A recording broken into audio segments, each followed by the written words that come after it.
Bonjour à tous, bonjour à toutes. Bon, aujourd'hui dans cette vidéo, je vous propose un exercice assez particulier que voilà, j'ai trouvé dans le recueil des questions posées aux examens d'entrée. Sur ce, je vous en dis pas plus et on passe à l'exercice. Ok, alors la question, qu'est-ce que c'est? La question, c'est voilà, on nous donne une intégrale qu'on va appeler IN, donc qui va dépendre de n, qui est égale à l'intégrale entre 0 et pi demi du sinus exposant n de x dx. Donc par exemple, I3, ben, c'est l'intégrale du sinus cube de x dx définie entre 0 et pi demi. Ok. Et donc, voilà, donc j'ai cette intégrale-là. Et la question, c'est, voilà, on va prouver, on va essayer de démontrer la relation de récurrence suivante. On va essayer de démontrer que in plus 2, c'est égal à n plus 1 sur n plus 2 multiplié par in. Et on nous dit, voilà, on nous rajoute une info supplémentaire, on nous dit que n appartient au naturel. Et après ça, donc quand on aura fini de prouver ceci, on va essayer de trouver la valeur de I7, du coup. Donc de trouver la valeur de l'intégrale du sinus exposant 7 de x dx définie entre 0 et pi demi. Ok, donc vous allez voir que les bornes, voilà, elles sont très importantes car c'est vraiment ça en fait qui va faire jouer tout le reste. Ok, ben, on va partir du premier membre de mon intégrale et on va essayer d'arriver au deuxième membre. Ok, alors je vais écrire in plus 2 et je vais essayer de voilà, magouiller un petit peu. Alors, in plus 2 c'est l'intégrale entre 0 et pi demi du sinus exposant n plus 2 de x dx. Alors, je vais réécrire cette intégrale-ci, je vais dire que c'est l'intégrale entre 0 et pi demi. Et alors, je vais, dans le sinus de x exposant n plus 2, je sais que j'ai le sinus carré de x qui est multiplié par le sinus exposant n de x. Voilà, c'est vraiment, en fait, c'est la règle des puissances. Alors, pourquoi je fais apparaître le sinus carré de x? Parce que je vais tout simplement pouvoir faire intervenir ma formule fondamentale. Alors, la formule fondamentale, sinus carré de x, je sais que c'est 1 moins cosinus carré de x. Hop, hop. Ok. Cette intégrale, qu'est-ce qu'elle donne? Je vais avoir, est égale à l'intégrale entre 0 et pi demi. Alors, une fois sinus exposant n de x dx, je vais avoir sinus exposant n de x dx. Ceci, vous le voyez apparaître, c'est la définition de notre in. Donc, je peux tout simplement réécrire in, au lieu de laisser l'intégrale comme ça, qui m'embête un petit peu. Moins, j'ai le moins ici, alors l'intégrale entre 0 et pi demi du cosinus carré de x fois le sinus exposant n de x. Donc du cosinus carré de x fois le sinus exposant n de x. Ok, dx. Et tout ceci, je décide d'appeler ça par la grande lettre A. Et je vais essayer maintenant de trouver la valeur de cette intégrale et de l'exprimer peut-être en fonction de in plus 2 ou de in et de voir ce que ça me donne. Du coup, in plus 2, on va dire que c'est in moins A et on va ensuite calculer A. Donc, on va effacer tout ceci. Et je vais écrire que in plus 2, c'est in moins A. Et on va maintenant calculer la valeur de A. Et donc, on va essayer de calculer A. Alors, on va essayer de calculer A, je vais écrire ici, qui est égal à, alors, l'intégrale entre 0 et pi demi du cosinus carré de x fois le sinus exposant n de x dx. Ok, voilà. C'est parti. Alors maintenant, pour calculer A, on a l'intégrale d'un produit. On va essayer de faire une intégrale par partie. Alors pour l'intégrale par partie, dans des vidéos précédentes, j'ai fait ce qu'on appelle donc, à la place la méthode DI. Cette méthode DI, elle permet tout simplement de faire plusieurs intégrales par partie en même temps. Et voilà, sans trop s'embrouiller et tout. Donc voilà, je vais vous montrer comment on fait. Alors pour la méthode DI, on va choisir une fonction à dériver. Et on va choisir une fonction à intégrer. Ok. Alors quand on fait une intégrale par partie, on a l'intégrale de u dv qui est égale à uv, et donc moins, et donc j'ai une nouvelle intégrale qui apparaît. Donc j'ai un moins qui apparaît et une autre intégrale. Si je répète plusieurs fois ce processus, ben, je vais avoir un moins, et donc dans l'autre je vais avoir un moins, donc ça, au final ça va me donner un plus. Donc dans la méthode DI, à chaque ligne qu'on va faire, on va avoir une alternance de plus et de moins. Donc on va avoir un plus au-dessus, ensuite on va avoir un moins, bon je le recule un peu, vous allez comprendre pourquoi, et voilà. Ok, maintenant je vais choisir, ben, voilà, quelle fonction je mets dans les dérivés et quelle fonction je mets dans les intégrales. Donc, quelle fonction je vais dériver et quelle fonction je vais intégrer. Alors, je vais choisir de dériver. Alors, ici, j'ai cosinus carré fois le sinus de x, alors je vais enlever un cosinus et je vais choisir d'intégrer cette fonction-là. Donc je choisis d'intégrer la fonction cosinus, et donc il va me rester, à dériver, il va me rester cosinus de x fois le sinus exposant n de x. Voilà. Donc ici, si je fais ce produit-là, je retombe bien à ce que j'avais tout à l'heure. Ok. Maintenant, je vais dériver cette colonne-ci et intégrer dans l'autre colonne. Alors si je dérive cette colonne-ci, j'ai la dérivée d'un produit. Je vais mettre des grandes parenthèses pour dériver ce produit-là, car le moins ici, il est indépendant de la dérivée. Alors, si j'ai la dérivée d'un produit, je dérive d'abord le premier facteur, donc sinus de x, si je dérive, ça fait moins, cosinus de x, pardon, si je dérive, ça fait moins sinus de x, et je multiplie par l'autre fonction, donc je multiplie par sinus exposant n plus n, tout court, pardon, de x. Alors, ici, j'ai sinus exposant 1, sinus exposant n, en tout, j'ai sinus exposant n plus 1 de x. Sinus exposant n plus 1 de x, voilà. Donc ça, c'est la première partie de ma dérivée. Deuxième partie, je laisse le cosinus. Et donc, je dérive le sinus exposant n de x. Alors, si je dérive le sinus exposant n, en fait, je dois d'abord dériver comme si c'était quelque chose exposant n. Donc, je vais dériver en fonction du sinus de x. Donc, j'ai n fois le sinus exposant n moins 1 de x. Et maintenant, je dois multiplier par la dérivée du sinus de x. Alors, la dérivée du sinus de x, vous la connaissez, c'est le cosinus de x.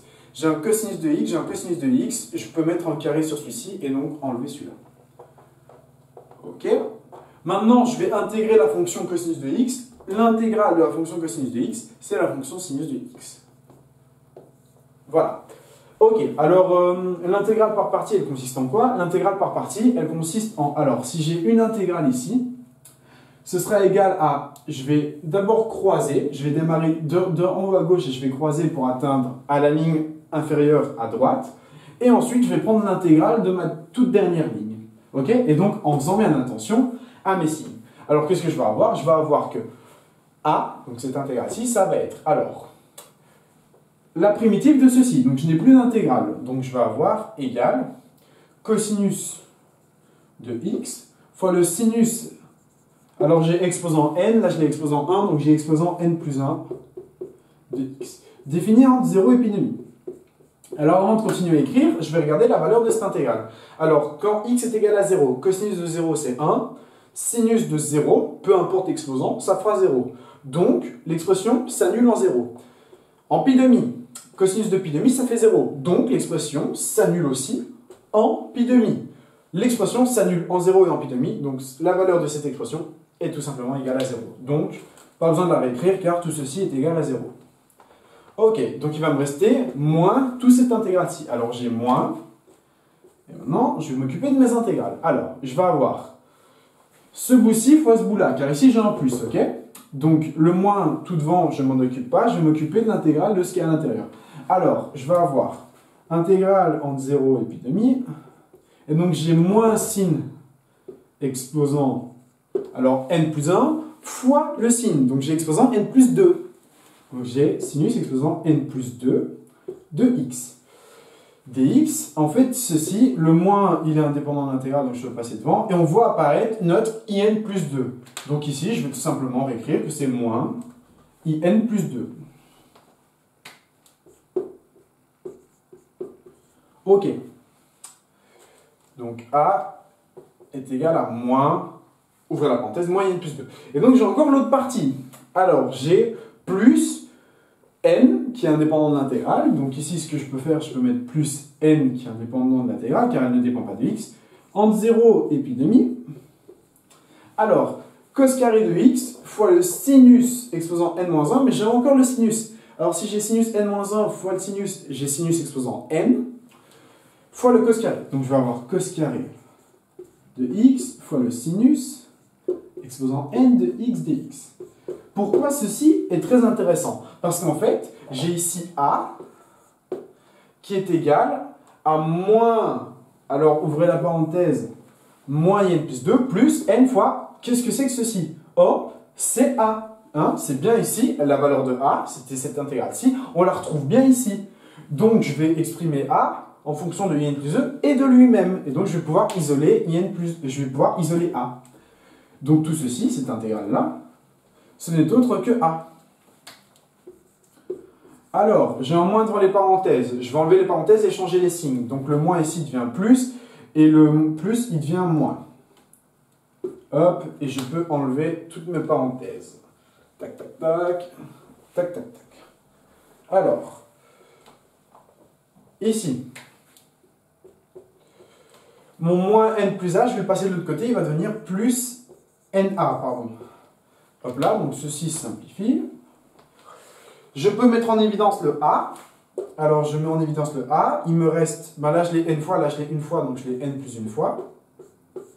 Car je rappelle que l'addition est commutative. Donc en gros, si je fais 2 plus 3, c'est comme si je faisais 3 plus 2. Est égal à i n plus 2. Qu'est-ce qu'on peut en déduire? On peut en déduire que a est égal à... Alors, ben, je vais diviser par n plus 1. Et donc a, c'est in plus 2 divisé par n plus 1. C'est exactement ce que je cherchais. Pourquoi? Parce que je sais que in plus 2, c'est in moins a. Et en fait, je cherchais à exprimer a en fonction de in plus 2. Comme ça, je vais pouvoir faire apparaître la relation de récurrence que j'ai ici. Alors, je vais réécrire maintenant mon a là-dedans. Donc, je sais que a, ce sera moins, alors in plus 2 divisé par n plus 1. Je vais effacer tout ceci et on va voir si je retombe bien à la même relation de récurrence que j'ai là-bas.